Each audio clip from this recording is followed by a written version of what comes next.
if you're looking at this house right now, that's because you're at Little C's parking spot.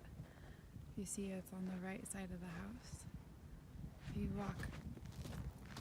drive in, you'll be parking in this space that I'm walking in right now, and you can see the spot. You can continue through to the backyard, through the pathway.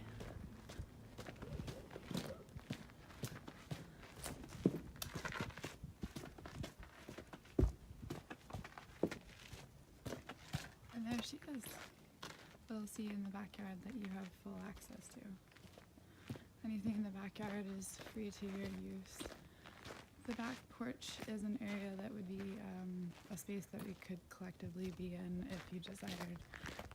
If I'm home, and there's the fire pit, please make sure when you use the fire pit that you're leaving the cover on, as that is fire code, and the basket of wood is for your use.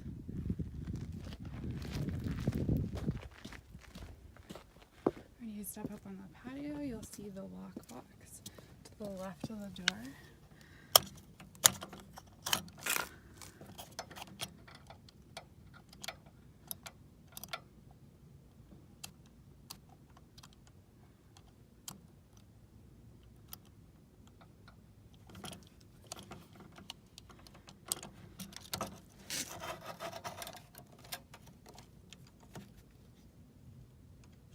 Once you've opened the lockbox, you can grab the 2 sets of keys, shut the lockbox, and close the front.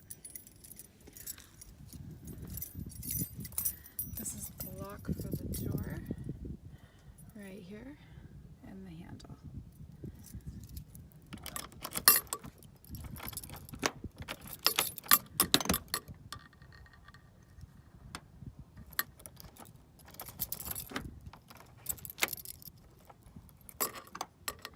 And then just pull up on the handle and the door should pop open, as so. The door does have a latch on the side, which will automatically latch, but then as you have to take the door off, if you pull, you'll see it won't give, but it will break if you pull hard enough, and therefore I'll have to order new parts and replace them. So if you just take the time to slide it, it releases. It's nice to have it open for air. The screen door, sometimes it'll be latched and you can just unlatch it through here. As well, when you go to shut it, latch it so it will hold shut. The deadbolt, when the other door is located, you can lock it from the inside. Once the other door is shut, you can lock it from the inside. And this is Little C. Welcome. Obviously you can see that it is daytime right now, but if you're coming in at night, this is probably one of the closest light switches. It's the chandelier and it's off to the right side. There's also 2 little lights with switches located underneath the sides of either of the beds. I have a switch here, which is in the kitchen. There's a light switch underneath here as well, and a switch here. This is also a switch. It's a little different. It's got the on switch, and then this actually, you see, dims the lights. But this is the on and off, and then the dimmer. This is the bathroom. Obviously it's just a pole, and the switch is located on the left side of the door. Tub space, pretty self-explanatory. The toilet works very similar to an airplane toilet. It does hold water. If you push down this lever, it releases and it will fill back up.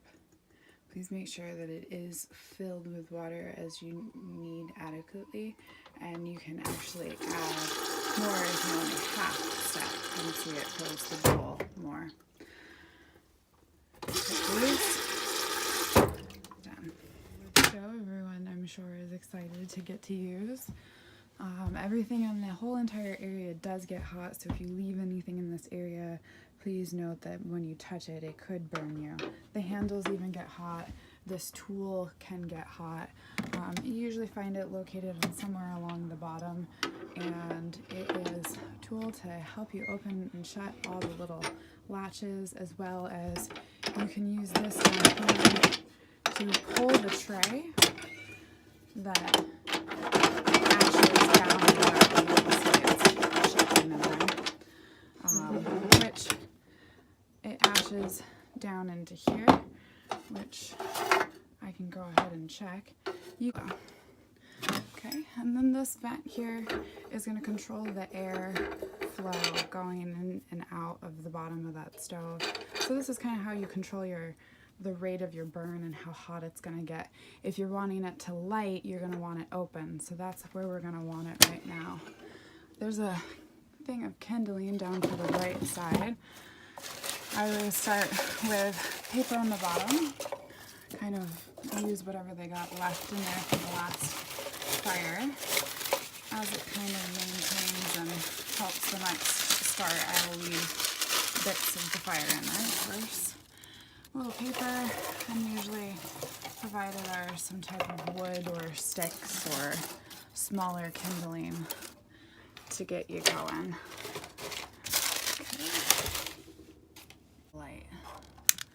And then once you feel like you've got it lit enough, shut the door and let it catch. And see. Alright, so once you can see the sticks really going like it is right now, I open it back up. At this point it's usually not hot, but just good practice to use this. And then you can add your wood as so. It's good to keep the airflow open until that piece of wood catches, and you usually often have to add more either paper or sticks to really get it going. Like the big blocks of wood aren't really great for catching quickly. I build a small fire to start and not a large one because this does get super hot very quickly, and then it becomes harder to control the temperature once it gets so hot, and then you're finding yourself opening windows, which is fine if that's something you're looking for, but if you want a more controlled fire, that's the best way to do it. So that will catch, and then once it catches, you can continue to add. I would, halfway fill it, and that would go for about 20 minutes. And then to slow the burn down, shut it once it's going. At this point, you'll want to leave it open because it does need more oxygen. You can even stoke it a little bit to keep it burning a little bit harder. See? And then it kind of gets going. And obviously, you're stoking with this tool. Done. Now you got yourself a little fire. Enjoy. The stove top is easy. You just turn the left knob that says top burner spark, and then the light on whichever burner you desire. See, it's lit now in the back. And then obviously you just turn it off and continue using the single knob for the temperature gauge. The oven is a little bit more complicated.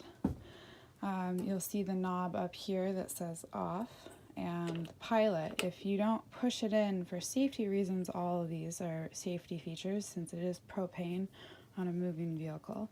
You have to push it in, and then you can light down below, which is the complicated part because you do have to kind of get down on the floor and get down to where you can see this mechanism in the back.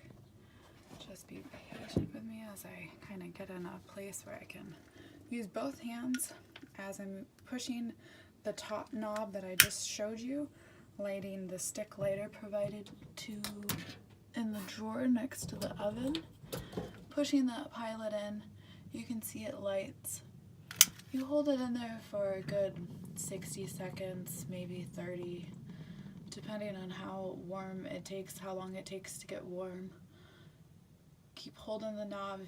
If you release the knob, it will shut off and you'll have to relight it. Alright, it should be about good.